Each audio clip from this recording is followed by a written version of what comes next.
የህወሓት ኃይሎች ከአማራና ከአፋር ክልል ተሸንፈው ቢወጡም ቡድኑ በተለያዩ አካባቢዎች ውጊያ መቀጠሉ ተገለጸ።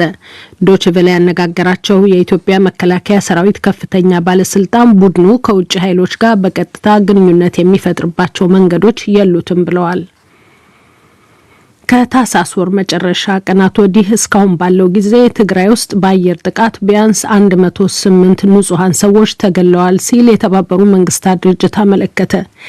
የመከላከያ ሰራዊት ግንባታ ስራዎች ዋና አስተባባሪ የሆኑት ጀነራል ባጫ ደበሌ በበኩላቸው ንጹሃንን ኢላማ ያደረገ የአየር ጥቃት የለም ሲሉ ክሱን ውድቅ አድርገዋል። የኢትዮጵያ መንግስት የዓለም የጤና ድርጅት ዋና ዳይሬክተር ወደ ትግራይ ማናቸውም ሰብአዊ እርዳታ እንዳይገባ መንግስት እንቅፋት ፈጥሯል ሲሉ ያቀረቡትን ትችት የሚያወግዝ ደብዳቤ ለድርጅቱ ላከ። ዳይሬክተሩ ጎጂ የተሳሳተ መረጃ እንደሚያሰራጩና የዓለም የጤና ድርጅትን ዝና፣ ገለልተኝነትና ተአማኒነትን ጥያቄ ላይ ጥለዋል ሲልም ተችቷል። ዜናው በዝርዝር የህወሓት ኃይሎች ከአማራና ከአፋር ክልል ተሸንፈው ቢወጡም ቡድኑ በተለያዩ አካባቢዎች ውጊያ መቀጠሉን የኢትዮጵያ መከላከያ ሰራዊት ከፍተኛ ባለስልጣን ገለጹ።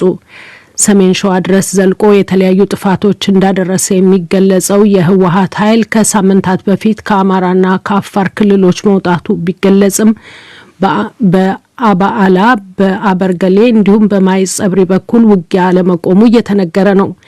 የኢትዮጵያ መከላከያ ሰራዊት ግንባታ ስራዎችና አስተባባሪ ዋና አስተባባሪ የሆኑት ጀነራል ባጫ ደበሌ በተለይ ለዶይቼ ቬለ እንደገለጹት በተጠቀሱት ስፍራዎች ትናንሽ ያሉት ውጊያ አልቆመም። ህወሓት ከአማራ ክልል ወይም ከአፋር ክልል ጠቅሎ ወጣ እንጂ ውጊያ አቆመ የሚባል ነገር የለም። የተለያዩ የጠቀስካቸው ቦታዎች ላይ በትናንሽ ግጭቶች የሚቆጠሩ እንጂ ትላልቅ ግጭቶች አይደለም ያሉት። ነገር ግን ይሄ ማለት አሁንም በተለያዩ ቦታዎች ውጊያ አይከፍትም ማለት አይደለም። ምክንያቱም ውጊያ የሚከፍትበት መሰረታዊ ነገሮች አሉ። አንዱ አልጠፋም ነው፣ መጥፋት አለበት። የኃይል የገቡበት ተገብቶ ወንጀለኞች መያዝ አለባቸው፣ አለዛ መጥፋት አለባቸው። እንዲያም ሆኖ ቡድኑ ከውጭ ኃይሎች ጋር በቀጥታ ግንኙነት የሚፈጥርባቸው መንገዶች እንደሌሉትም አመልክተዋል። ህወሓት ከአማራና ከአፋር ክልሎች የወጣሁት ለስልት እንጂ በጦርነት ተሸንፌ አይደለም የሚለውን ሐሰት ሲሉ ማጣጣላቸውንም ከአዲስ አበባ ስዩም ጌቱ በላከው ዜና ጠቅሷል። አድማጮች፣ ሙሉ ዘገባው በዜና መጽሔት ይቀርባል። ከታህሳስ ወር መጨረሻ ቀናት ወዲህ እስካሁን ባለው ጊዜ ትግራይ ውስጥ በአየር ጥቃት ቢያንስ 108 ንጹሃን ሰዎች ተገድለዋል ሲል የተባበሩት መንግስታት ድርጅት አመለከተ። በአየር ጥቃት ሌሎች 75 ሰዎችን መጎዳታቸውን ገልጿል።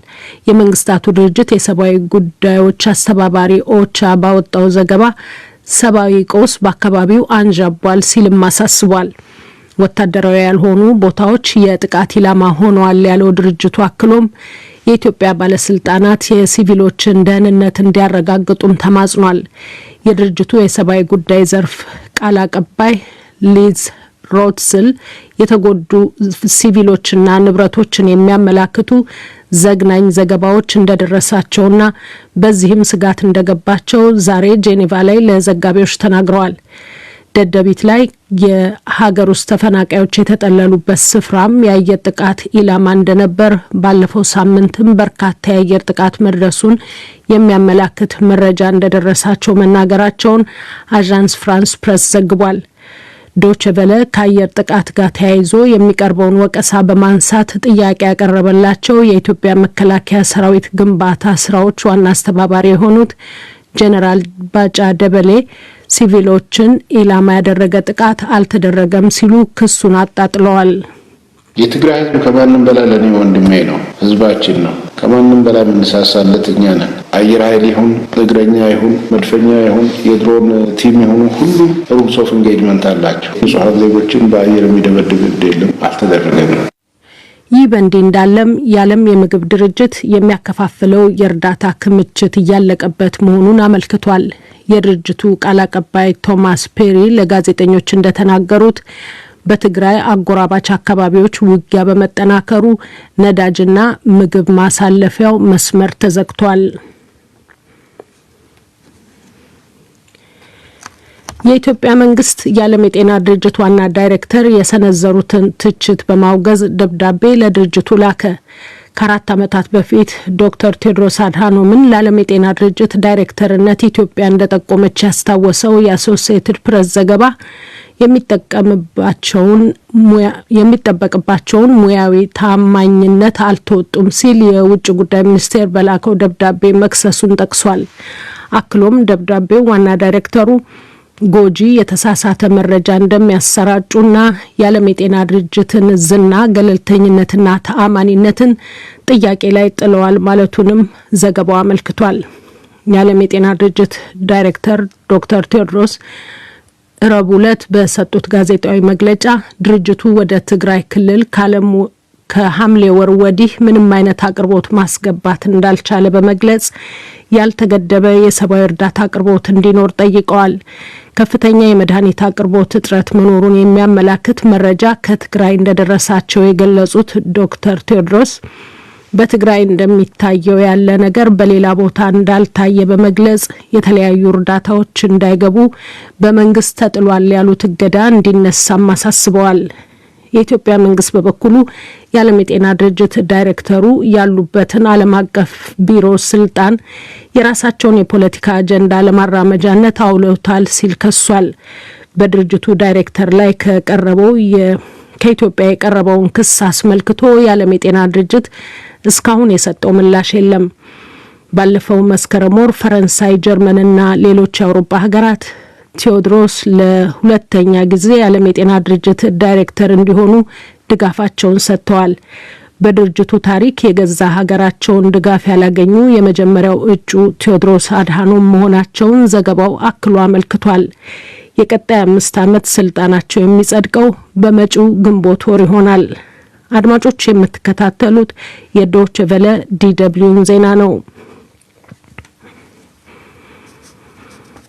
የመጠቀሚያ ጊዜያቸው ሊያበቃ የተቃረበ ከ100 ሚሊዮን የሚበልጡ የኮቪድ-19 ክትባቶችን ድሃ ሀገራት አንፈልግም ማለታቸውን የተባበሩ መንግስታት የህፃናት መርጃ ድርጅት ዩኒሴፍ አመለከተ።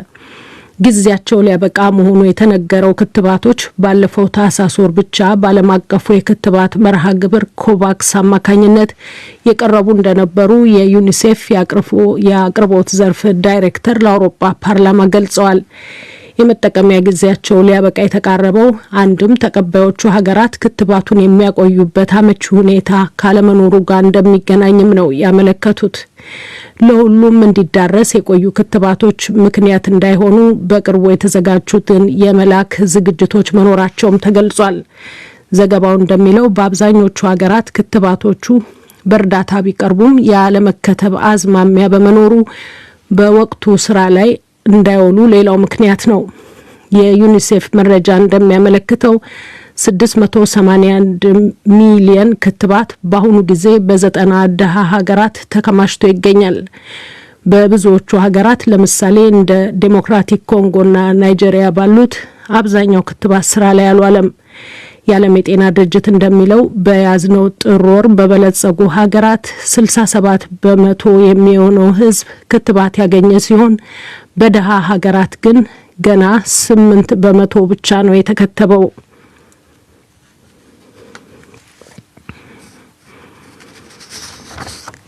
ሰሜን ኮሪያ በዛሬው ዕለት በድጋሚ የሚሳኤል ሙከራ ማድረጓን የደቡብ ኮሪያ የጦር ኃይል አስታወቀ። ዛሬ ፒዮንግያንግ የተኮሰቻቸው 2 የአጭር ርቀት ቦሊስቲክ ሚሳኤሎች ሲሆኑ በ10 ቀናት ውስጥ ለሶስተኛ ጊዜ መሆኑን የጀርመን የዜና ወኪል ዲፒኤ ዘግቧል። የሚሳኤል ሙከራው የተካሄደው ዩናይትድ ስቴትስ ሰሜን ኮሪያ ላይ ማዕቀብ መጣሏን ተከትሎ የሀገሪቱ የውጭ ጉዳይ ሚኒስቴር ድርጊቱን ትንኮሳ ሲል ከተቃወመ በኋላ መሆኑ ተገልጿል። የደቡብ ኮሪያ ብሔራዊ የደህንነት ምክር ቤት ሰሜን ኮሪያ በሚሳኤል ሙከራ መቀጠሏ በጥልቅ እንዳሳሰበው አመልክቷል። የዩናይትድ ስቴትስ የኢንዶ ፓሲፊክ እዝ በበኩሉ ፒዮንግያንግ በህገ ወጥ የጦር መሳሪያ መርሃ ግብሯ አካባቢውን ለማናጋት እየሞከረች ነው ሲል ከሷል። በዛሬው ዕለት በሬክተር መለኪያ 6.6 እንደሚደርስ የተገለጸ የመሬት መንቀጥቀጥ በኢንዶኔዥያ ጃቫ ደሴት መከሰቱን የአሜሪካ የከርሰ ምድር ጥናት አመለከተ። እንደ ጥናቱ ተቋሙ መረጃም በደሴቷ ደቡብ ምዕራብ የደረሰው ነውጥ እስከ ዋና ከተማ ጃካርታ ድረስ የተሰማ ሲሆን ከመሬት ጥልቀት 37 ኪሎ ሜትር ድረስ የወረደ ነው ተብሏል። ድንገተኛው የመሬት መንቀጥቀጥ ባስከተለው ንዝረት የተደናገጡ የጃካርታ ከተማ ነዋሪዎች ህንጻዎችን ለቀው መውጣታቸውም ተመልክቷል። የመሬት ነውጡ ህንጻዎችና ቤቶች ላይ ጉዳት ማስከተሉ ቢነገርም እስካሁን በሰው ላይ የደረሰ ጉዳት ስለመኖሩ የተሰማ ነገር የለም። የመሬት መንቀጥቀጡን ተከትሎም ሌሎች 5 ድህረ ነውጥ ንዝረቶች መከተላቸው ተነግሯል። ሱናሚ ሊነሳ ይችላል የሚል ስጋትና ማስጠንቀቂያ ግን አለመሰማቱን ሮይተርስ ከጃካርታ በላከው ዜና አመልክቷል።